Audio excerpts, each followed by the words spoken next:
Benjamin, how's it going, my friend? Hi, Andy. Do you deal or how to deal with my teenage trauma with girls? I was rejected by women all the time when I was a teenager, and the reason they told me that was because I was ugly.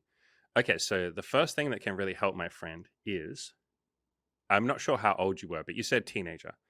So we can kind of like pick this apart a little bit and think about this. You were rejected by children, and now as an adult, you're assuming that women, older women, will treat you the same way that children did. That's not true. Like women, generally speaking, older women, like women in their 20s or 30s or older, don't generally speaking tell you that you're ugly. That's something that children do. And I say that with no judgment. Children don't mean to do that. They can just be very blunt and, you know, maybe not compassionate or kind because they haven't really learned it yet. They're figuring out language. They're figuring out that it hurts people if you call them ugly, and then that makes you feel not very good, and you don't like when other people call you ugly, so maybe you can treat others with compassion. They just haven't learned compassion yet. And so you were rejected or told that you were ugly by children, and you're now almost like holding on to that. And I don't say that with any judgment, but you're holding on to that and treating women the same way. And so understand that those are almost two separate things. Children insulted you, little girls insulted you, or like teenage girls insulted you, but adult women will be much kinder, I promise. You go on to say, so now I no longer have confidence in women. You no longer have confidence in teenage children, but women are a different beast. And my ability to be attractive, and I feel bitter towards women. Also, Benjamin, my friend. I remember you. He's Don't very think attractive. He's very Yes. fucking attractive. Can you see him? Yes, Can we Benjamin. zoom in on You his came. face? We said this last Mr. time. Benjamin. Yes, we did. That's what I'm trying to say, Mr. Benjamin. You were here last time and you said, I'm ugly. And everyone in the chat was like, Benjamin, you're ridiculously fucking handsome. And that's okay. A lot of our coaching clients, we have, okay, Cam, you know the new guy whose name starts with A, the like brown skinned gentleman that I'm working with one-on-one. His name starts with A. He thinks he's unattractive. He's And not, like, though. Yeah. he's ridiculously fucking hot, but he thinks that he's unattractive because he's a virgin. He's like 26 and he's a virgin. So he's like, therefore, I'm ugly. And I asked his permission to show his picture to Imogen and Bronwyn, the girl that we've been dating for a year and a half. And both of them were like, what the fuck? He's ridiculously hot. I showed his picture as well to the OnlyFans, like the cosplay girl that we've been seeing. And she was like, he's hot. What do you mean? He's hot as fuck. And I showed that to him and he was like, oh my God, wow. Like women think I'm hot. Yes, you just haven't met as many that think you're hot. So, like many things, Mr. Benjamin, the answer to this one is not going to be found in two bold, look at that, two bold gingers on the internet telling you that you're attractive or that you can just be lovable or that you're great. The answer is going to come from you getting out there and doing the thing that you're scared of, going up to women, lots of women, and talking to them. And you can be very honest if you want to be, and you can say, hey, I'm a little bit nervous to do this. I don't have a lot of experience with this. Please be nice to me. And I promise if you say, please be nice to me when you hit on a woman, hi, I'm really nervous. Please be nice to me, but I wanted to come tell you that you're really hot and I just wanted to get to know you if you want to do that. I promise you, women will be extra fucking nice to you. If you say, I'm really nervous and I'm scared of being hurt, please be nice to me. They will go, oh, sweetheart, of course I'll be nice to you. Yeah, I'd love to get to know you. Sure, let's go on a date and have a nice time. Women are very nice, particularly if you tell them that you're nervous. So the answer is going to be, Mr. Benjamin, get that handsome face out of this fucking house or this apartment that you're listening to this in. Go up to a woman and fucking say hi. And if you can't do that, then start with the baby steps of that. Use my Approach Anxiety program, which is on my blog, and start getting out there and at least trying to do this. So I promise you're fucking attractive. But you're not going to believe us because we don't want to fuck you. Go find some girls that want to fuck you. We've had guys who are in the community, are not necessarily in the group as much. We've had some guys in the group who are like really hot and don't really know it. It's interesting to me. Guys. It's interesting to me because like the guys who are like that, it's all mental roadblocks. It's all mental blocks. It is all mental blocks, and like. This guy is clearly, it's mental blocks. No offense, Benjamin. Like it's nothing in reality. I say that because your mind is reality. It's material, whatever. The neurons in your mind are saying that that you're unattractive and you're convinced of that or whatever. And if you fix that, everything's going to work because you have the physical attractiveness to pull this off. So it's really just a case of like figure out what your blockages are mentally. And then you'll see it's just that. because we can tell you. I'm sorry, we've coached so many fucking guys. I've helped guys with like style and image transformation for like 5 years now, and like I have to like appraise of like how attractive they are or whatever, and you get a sense for it, like who can get laid and who can't, based on just like pure fit. You don't even need to be that. You don't even need to try that hard. You just got a good face, good hair. Looks like, I can't really tell much else. Good facial hair if you got your beard out. I've got to zoom into your picture, but like, yeah, man, you're fine. It's just a case of like, a handsome boy. Maybe you just get lucky a couple of times and you just let go of all this stuff. That's kind of what I see with some guys. The number will come up. Like they'll talk to enough women and the number will come up, and then they realize, oh shit, it's actually quite easy. Yeah, and like, look at this picture. This is me. Look at this thumbnail. Me chubby right now. Wait, where did it go? What did I do? And I kept me fucked everything up. But there's a thumbnail there of me. Let me scroll back down to it again. Of me right now. I'm chubby. I'm a chubby little boy. And I currently started keto, so I'll lose the weight over the next like 9 months or so. But look, I'm a chubby little boy. And what does that matter? I'm having tons of sex, meeting tons of women. There are so There's many also a guys brown who've had snake going up your stomach into your t-shirt. Do you notice that? 100%. Yeah, there. Yeah. You really don't have to be perfect. Like tons of our clients are way chubbier than me, but they're getting outside. Like think about the guy. Okay, so the guy that I did the video on, it's here. The guy who's getting laid the most in our group. Yeah, he's like is still like needs to lose quite a bit of weight. Overweight.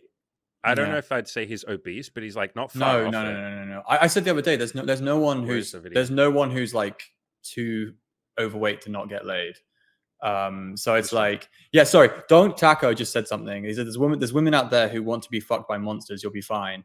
It's like that phrase that I know it's funny, but like there's that there's that thing from Good Looking Loser of Andy shush, okay. There's that thing from Good Looking Loser of she's fucked someone uglier than you, which is the best thing I've ever read ever online. Just Ben, when you go out talking to people, Benjamin, whatever, think of this phrase, okay? That girl has fucked someone uglier than you. Okay, so what the fuck are you doing? And it's going to be a lot of girls with that, okay?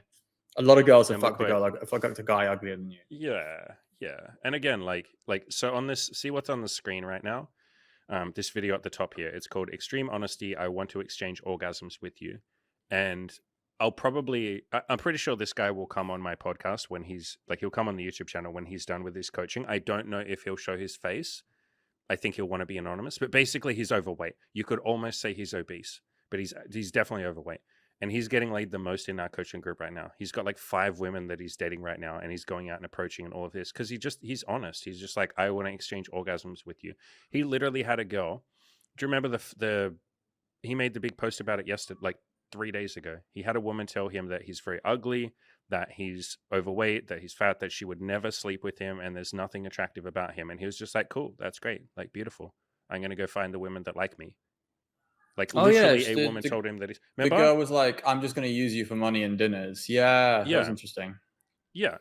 And now most women won't say that to you. I don't meet these girls. I've never met these girls. Like honestly, like these, but he can be a little bit, I won't say antagonistic, but he's so blunt and upfront. Like the first thing that he says to women when he matches with them on a dating app is, I'm going to exchange orgasms with you. I know if we meet, I'm going to fuck the shit out of you. That's like very blunt and crass. Like it's very forward. Even I'm not that forward. I say like, hi, my girlfriend and I are into BDSM and threesomes. Is that something that you would be interested in? He doesn't have any tact. No, I'm he's just like, I'm going to no tact at all. Yeah, he's like, I'm going to fuck you.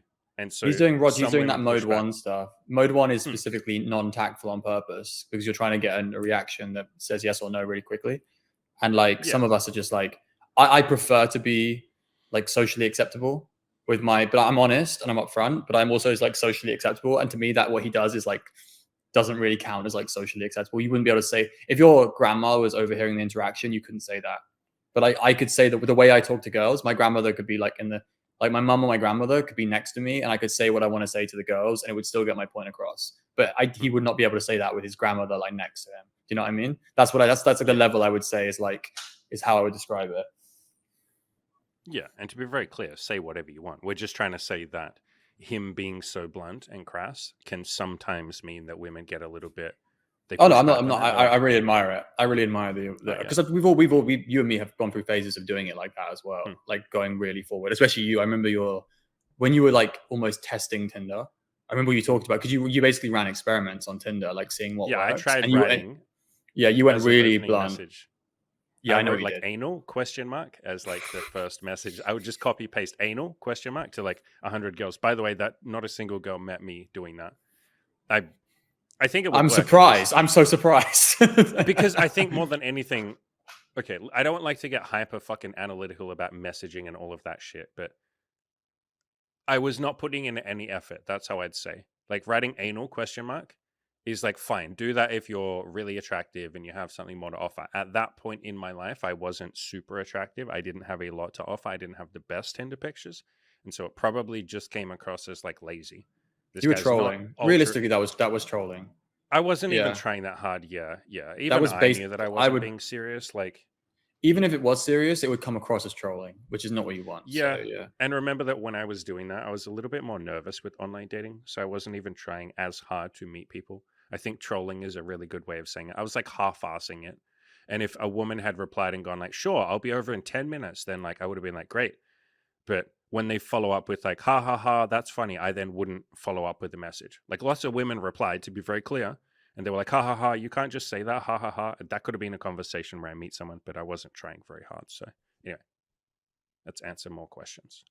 Andy used to hate online dating. He said it in a video. I did, yeah. Yeah, I used to Mhm. freaking hate online dating. Like this is like 8 years ago, 9 years ago. while ago. When did you join GLL? 2017, 2016? Yeah, like 8 years ago. Yeah. Yeah. So when I was 28. So that's, 9 years ago. How long are you going to wait before you demand the best of yourself? These guys didn't wait. They joined my coaching program and gave themselves the life that they've been dreaming of. Taylor had a threesome, tons of sex, learned to be honest with his intimate partners, and fully embraced a more peaceful, happy, and loving mindset. Laz more than doubled his income from 25K to 45K a month, as well as having more sex than he could handle, all while fully embracing honesty and authenticity. Corky learned to love himself instead of always beating himself up. Oh, and he had a threesome, sex with 7 women, and started his own business. Want to do what they've done? Join our coaching program, and I and the other coaches will pour our heart and soul into giving you the life that you've dreamed of. No more waiting. Now is the right time. Link in the description below.